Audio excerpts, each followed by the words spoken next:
kumbe mtu mwizi. Na Kiingereza kingi, kumbe wezi. Leo kazi ipo.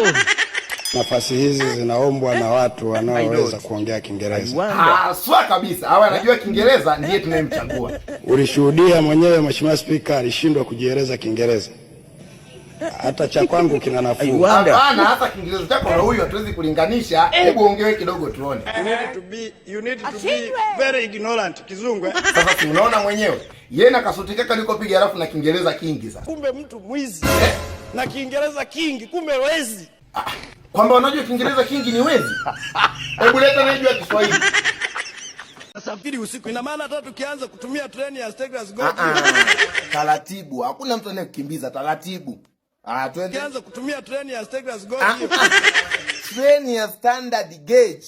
Sema treni ya standard gauge. Haya twende treni ya standard. Tukianza kutumia treni ya Stegras Go hiyo. Usikubali huu mtego. Unasema tusikubali huu mtego. Usikubali huu mtego. Kwa nini kwa elimu yangu ni nilivyo soma sioni kama ni mtego huu? Nchi hii jamani inahitaji kusoma kwa mtaa. Tuache shule za darasa. Unanisikiliza au unachati?